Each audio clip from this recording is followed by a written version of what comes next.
Hi everyone, so I got another video for y'all. First of all, sorry about missing last week, but these parts that I expected to come in did not come in until just recently.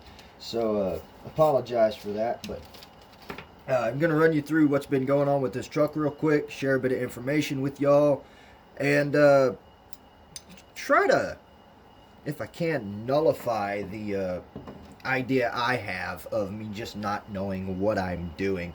So when it comes to tuning these things, most of it's common sense. The truck will tell you what it wants, right? When you first start it up, it's sitting there idling. You can play around with these needles here. One of them is a low speed, and that's going to be the one closest to the engine. And you can close it in, and the idle will come up, and you can pull it out, and the idle will drop down. And that's because, you know, the idle comes up when you take fuel out, the idle drops down when you give it more fuel. And that's pretty self-explanatory. And top end should be the same. You know, you can tell when you're giving the engine too much fuel on top end. You can actually tell when you're not giving it enough, right? And it's pretty self-explanatory, and I would like to think that I know what I'm doing. But one of my major problems in life is a lack of, I guess, self-trust. I wouldn't call self-esteem, even though that's kind of another problem of mine. But it's like, I never trust that I'm doing something right. I never trust that I know what I'm doing, right? Like, I wouldn't work on these things professionally because I don't trust that I know enough to do it right. Even though it's all just Lego and most of it is very simple and self-explanatory, I always have problems thinking that I've just got something wrong. I've done something wrong, right? So in a lot of my videos, this thing starts acting up. And you'll see me go on just this frenzy, just tuning it and everything like that and trying to get it to run right. And I've come to the conclusion that I don't think that it's me. I don't think it's because I don't know what I'm doing anymore. I sat on the phone with a fairly well-known engine builder, Alan Sestra from TMR. I think it's Sestra. It may be Kestra. Need to ask him how to pronounce his last name.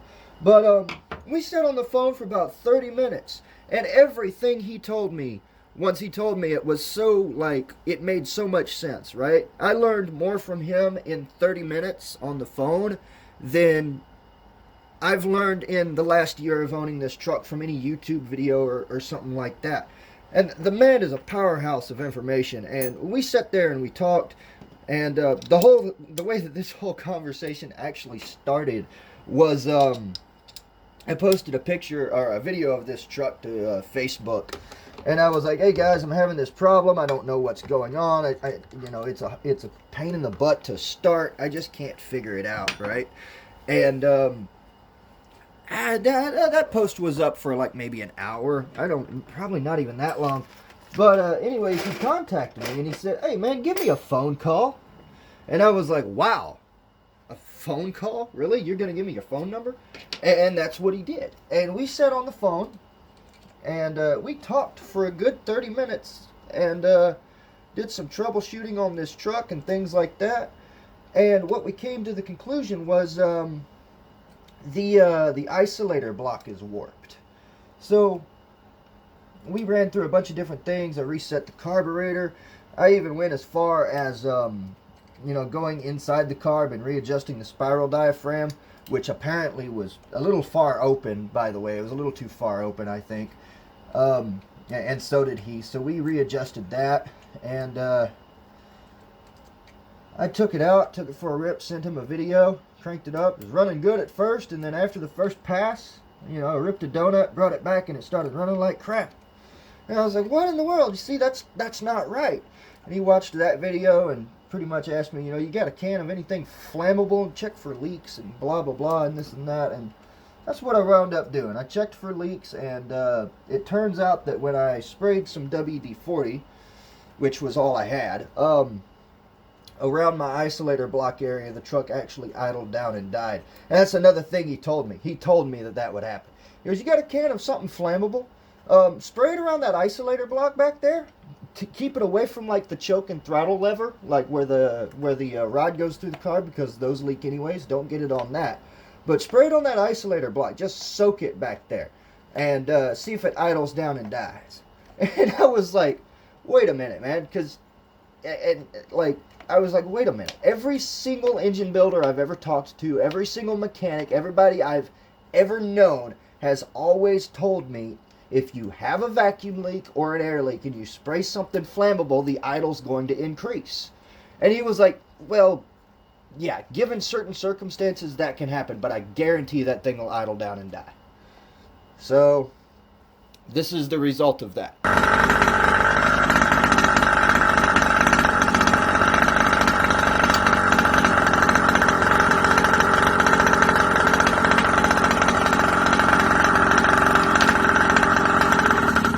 Oh, wow. So yeah, it's got a leak at the isolator block.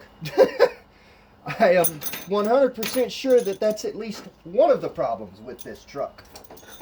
And that explains why this thing has been such a pain in the butt to start. And it also explains why it's so difficult to get it to tune correctly on top end. So that's what we're doing today, is replacing this isolator block, and hopefully this thing will be fixed. At least that's the plan. So I'll bring y'all along on that journey and show you how to do it. It's a pretty simple little thing to do. All we do is, now that y'all can see them, there are 2 bolts in that. That's your carb bolts. And then there's another 2 bolts on the front of the isolator block here. Real simple. This carb goes, or this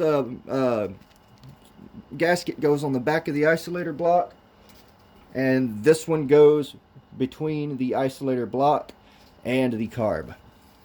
One thing to be safe of, to be sure of, these holes here, I don't know if they make them, it just is just a warning. These holes are very important. I'm not going to go really into details to what they do because I don't know all the specifics about it. But basically they allow your carb to work. If you've got a gasket that has a hole on one side and not the other, and you block off the hole, what's going to happen is, I think it's called pulse ports or something along the lines of that. Basically, it's what helps your carb deliver fuel. And if you block it off, then you're going to sit there pulling on this thing until somebody tells you to check your gaskets and make sure that those holes aren't covered. These are Zenoa parts, C-Rye carburetor gasket AV611. This is a Zenoa RC. Come on, focus for me. There we go. Zenoa RC insulator gasket AV506. And a Zenoa isolator block, which is, or isolator, or insulator manifold is what they call it, AV505. These are what I was recommended to use, so hopefully they work. Oh my.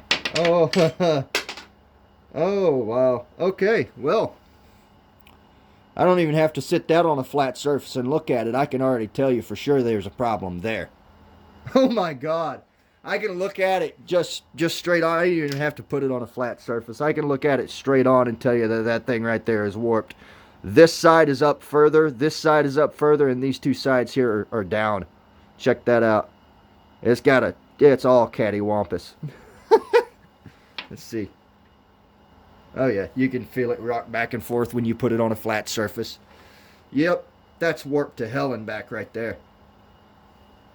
Wow. Well, that's a good sign. That's a good sign. I'm on the right track. And I knew I was because, when you spray WD-40 and it gets into the intake and shuts the truck off, you've got an air leak. So I knew this was one of the problems. Hopefully, cross your fingers, it's the only problem. Alright, got it all back together. It's not a hard job, just 4 bolts and, not hard at all. So, let me go into detail and then we'll take it out and run it. But what happens with this when you have an air leak here is these carburetors don't only rely on a vacuum from the engine. That's what those holes are from. To suck fuel through a carburetor, especially one like this, you need airflow through the carb. If you think about airflow coming through the carb like this, right? Well, these lines, and this is a very simplistic way of explaining it, but these lines basically dump fuel into your carb. Well, when that happens, fuel comes in, and the air traveling through the carb also brings fuel with it. It gets put into your combustion chamber and ignites. Well, when you're sucking air from around the back of an isolator block, what happens is you're not sucking the right amount of air through this carb, so your air-fuel mixture is all wonky and doesn't play right.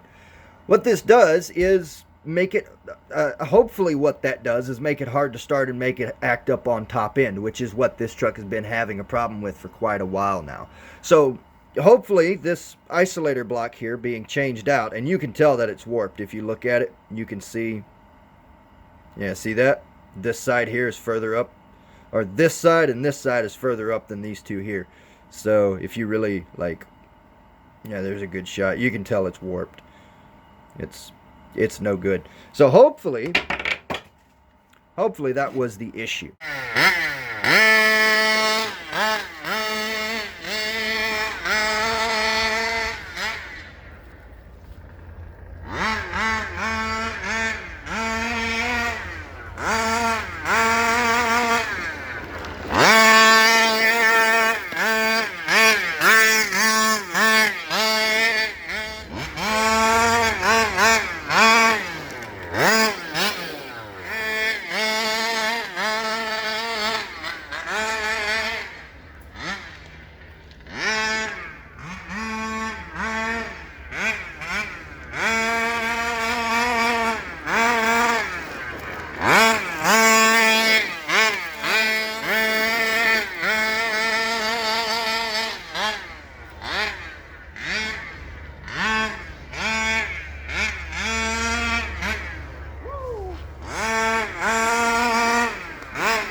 Watch, that probably flooded it out.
Hold on a minute.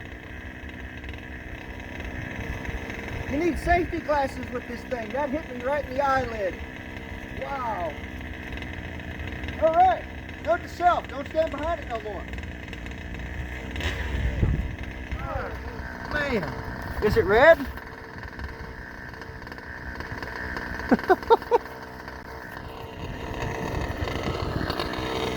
I need to rename this damn thing to freaking Psycho or something.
Long story short, she's definitely back. Changing out that isolator block definitely helped. But that's it for today.